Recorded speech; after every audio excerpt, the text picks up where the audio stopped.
त्याची कृपा ज्यावरती होती ना त्याच्या जीवनामध्ये अलौकिक योग घडून येतातच येतात. म्हणून तर म्हणलेलं आहे ना, हरी रे तू कृपा करी झडकरी. देवा तू कृपा कर, तुझी कृपा होता गोविंदा.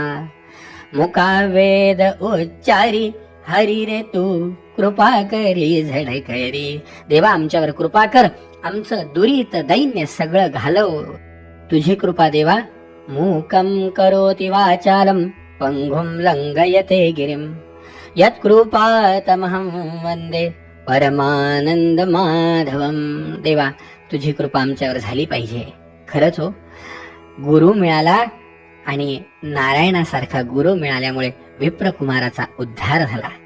आता मनामध्ये विचार चाललाय नारायणाचा की असाच मुलीचा सुद्धा उद्धार करावा. ऐका श्रोते हो संत सज्जन, मागे विप्रकुमार गेला उद्धरुण. सद्गुरु नारायणे कृपा करुण गोदाने उद्धरिला. आता तयाची जे भामिनी ते तो वेश्येने नेली चाळवुनी. येची काय झाली करणी नारायण म्हणी ते चिंता. सद्गुरु ऐसा दयाळू पाही, सद्गुरु सारखा दयाळू दुसरा कोणी नाही हो. दुजान देखो कवने ठाई, विप्रकन्या बुडत असे पाही. पापडोही अगम्य, तिला तारण्याकरता म्हणून हिचा शोध घेत घेत नारायणाची स्वारी निघाली. तव लक्ष्मण नामे एक नगर, असे विस्तीर्ण अग्ने कोणावर. चारी वर्ण अपरंपार, धनदायी सावकार सर्वही. तिथे ती विप्रकन्या पाही, वेश्या होऊन गेली लवलाही. ठेवी ती झाली निजगृही, अत्यादरे करुणी. विप्रकन्या तिथे गेली. तया नगरी नारायण पाही, अवचट पातला तया ठाई. नारायणाची स्वारी हिला शोधत शोधत त्या ठिकाणी आली. त्या ठिकाणी नारायणाची स्वारी आली. तिला विचारलं, तू कोण, कुठली, कशी, काय तुझं? एरी म्हणे चाकटली मनस्वी. मनात विचार करते म्हणे, हा तव दिसतो तपस्वी. हा तर तपस्वी आहे, हा इथं कशासाठी आला? नेणो याची पूर्ण उर्मिसी, म्हणून धामी आलासे. बहुतेक याच्या मनामध्ये काहीतरी वाईट असावं म्हणून हा इथपर्यंत वेश्येच्या मंदिरात हा कशासाठी आला? मनामध्ये विचार करते. यांनी विचारलेल्या प्रश्नाचं उत्तर द्यायला सुरुवात केली. त्यावेळेला नारायणाची स्वारी म्हणते, अगं बाई, तुझी माता पिता पुण्यवान, तुझे आई वडील पुण्यवान, तुझी या बंधूची दशा कवन. कधी ह्याचा विचार केला का? येथे विषयी आसक्त होऊन काय कर्माचरण आचरलीसी. हे काय चालवलंय?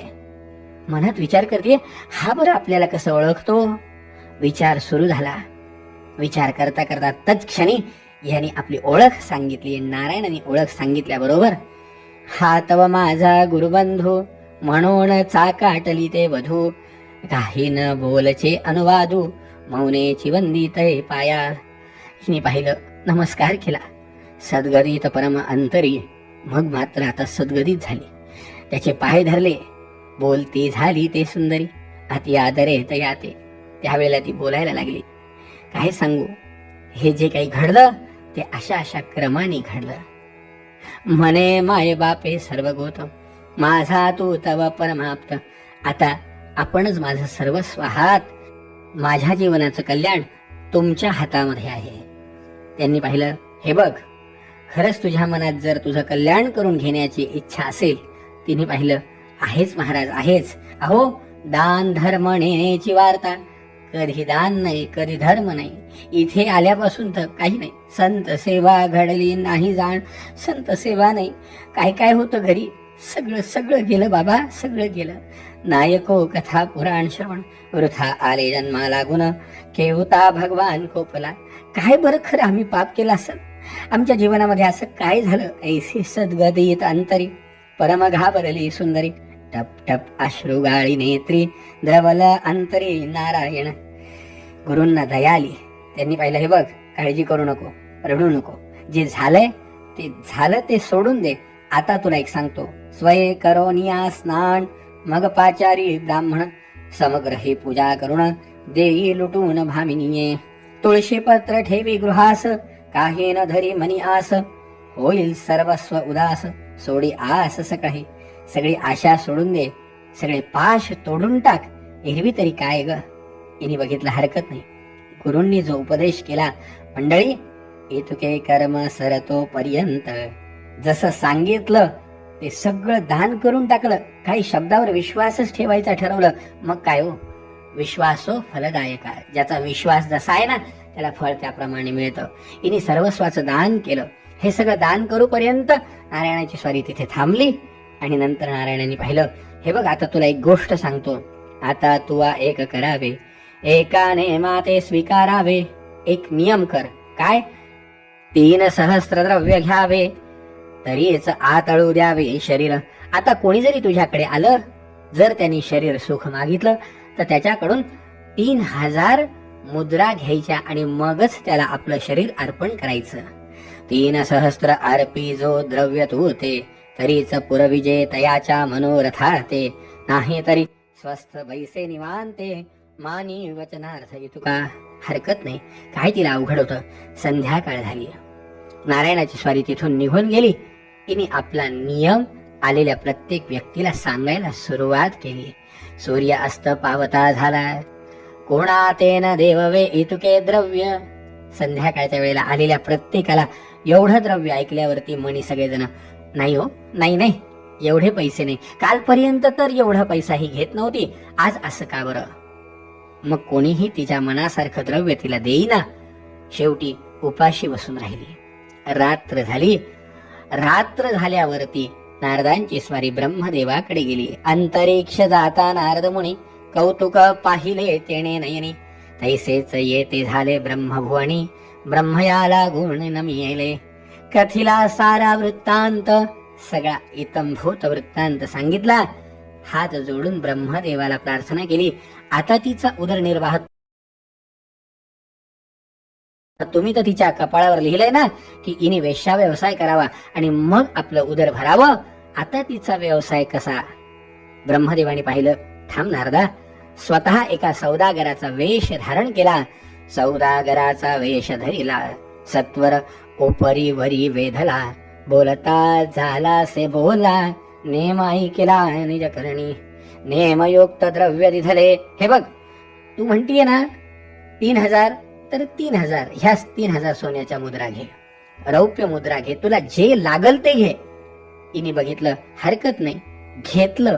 ब्रह्मदेवाने द्रव्य दिलं आणि ब्रह्मदेवाने पाहिलं, मी आत्ता जाऊन येतो. आत्ता जाऊन येतो म्हणल्यावर तिने बघितलं, हरकत नाही. नेमयुक्त द्रव्य दिधले. म्हणे मी परतून येतो ये वेळे, सिद्धता असो दे सकळ. म्हणून तात्काळ चालिला. तो निघून गेला. सूर्योदय झाला. तो परत आलाच नाही. आला नाही. सकाळी नारायणाची स्वारी आली. नारायणाची स्वारी आल्यावरती हिने घडलेला वृत्तांत सांगितला. सांगितल्यावरती त्यांनी पाहिलं, आता काय? म्हणे ऐक. ऐसे ऐकताचे उत्तर, एरू हर्षला निर्भर. म्हणे बोलावी धरामर, वाटी सर्व धन हे सगळं धनही वाटून टाक. गुरूंनी आज्ञा केली. इनी ते 3 सहस्त्र धन वाटून टाकलं. संध्याकाळ होत आली.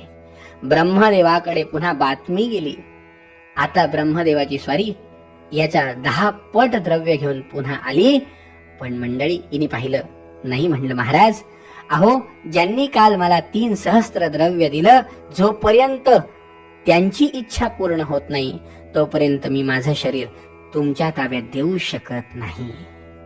आता मात्र ब्रह्मदेवाला प्रश्न पडला, काय करावं? ब्रह्मदेवाची स्वारी विचार करते. बहुत आणलेलं द्रव्य तिला दिलं. म्हणलं, हे बघ, तो येऊन जाईल, त्याच्यानंतर मी येतो, तोपर्यंत हे द्रव्य तुझ्याजवळ राहू दे. तिने ते द्रव्य ठेवून घेतलं. पण जे गुरूंनी सांगितलं त्याप्रमाणे ते सगळं दान करून टाकलं. हे सगळं दान केलं. शेवटी किती वेळा द्रव्य घेऊन जावं आणि किती वेळा यावं, ब्रह्मदेवाला सुद्धा प्रश्न पडला. म्हणून ब्रह्मदेवानी शेवटी ऐसे जाणून अंतरी, ब्रह्मदेवाने अंतःकरणात विचार केला. हंस विमान धाडिले झडकरी, म्हणे नेऊया ते सुंदरी. आचरे परी ऐसे हे. हिच्या व्रताची पुण्याई हिला ब्रह्मलोकाला घेऊन जाऊ. आज्ञा होता तात्काळी, विमान उतरले भोतळी. तात्काळ दिव्य रूप केली, परी विमानी न बैसे ते. ती बघतीये, मी नाही विमानात बसणार. का? म्हणे सद्गुरु नारायणा, न देखता न येता जाणा. न सेवी मी विमान, जाऊ परतून माघारे. ज्यांनी माझं कल्याण केलं, माझ्या गुरूंनी, त्यांना घेतल्याशिवाय मी इथून जाणार नाही. मग विमान करुणी स्थिर दूत गेले सत्वर नमोनिया चतुर्वक्र समाचार सांगितला. ब्रह्मदेवाला ही बातमी कळाली. विना नारायणा वाचुनी विमानिन बैसे भामिनी मग वदे कमळासनी हे कहाणी अपूर्व. नारायणा ते ठेविता हेही बरी न दिसे वार्ता तो ऐसियाचा वारंवार करिता विपरीत वार्ता हो पावे. ब्रह्मदेवाच्या एक गोष्ट लक्षात आली की नारायणाशिवाय ही येणार नाही. मग मनाशी ठरवून टाकलं की बस आता त्यालाही घेऊन यायचं, त्याचाही उद्धार करायचा म्हटल्यानंतर नारायणाला घ्यायला विमान आलं. बघा मंडळी, असं असतं, जो सगळ्यांचं कल्याण इच्छितो त्याचं कल्याण निश्चितच होणार आहे. ऐसी ते शतायुषी जारीण उद्धरिली सद्गुरु वचने म्हणून अनन्य होऊन जावे शरण सद्गुरु ते. याच्यासाठी सद्गुरूंना शरण गेलं पाहिजे. मुख्य भाव असावा. जोपर्यंत श्रद्धा नाही, भक्ती नाही, तोपर्यंत हे सगळं घडणं तसं अवघड आहे. कारण ह्या सगळ्या गोष्टी घडण्यासाठी श्रद्धा पाहिजे, ती पण दृढ पाहिजे. दृढ श्रद्धेने जीवनामध्ये जे काही अनाकलनीय आहे, जे आपल्या कक्षेत सुद्धा नाही विचारांच्या, त्या सगळ्या गोष्टी घडतात. त्याच्यासाठी आशीर्वादाची जोड लागती, त्याच्यासाठी कृपेची जोड लागती. आणि ते प्राप्त होण्यासाठी सत्कर्म जो करतो त्याच्या जीवनात ह्या सगळ्या गोष्टी घडतात. म्हणून समर्थांनी आवर्जून सांगितलं की उपासनेला दृढ चालवावे, भूदेव संतासी सदा लवावे, सत्कर्म योगे वय घालवावे, सर्वामुखी मंगल बोलवावे. आपण चांगलं करावं, इतरांकडून चांगलं करून घ्यावं. अशा प्रकारे कोणाकोणाचा उद्धार कसा झाला उद्याच्या अध्यायामध्ये श्रवण करण्याचा प्रयत्न करू.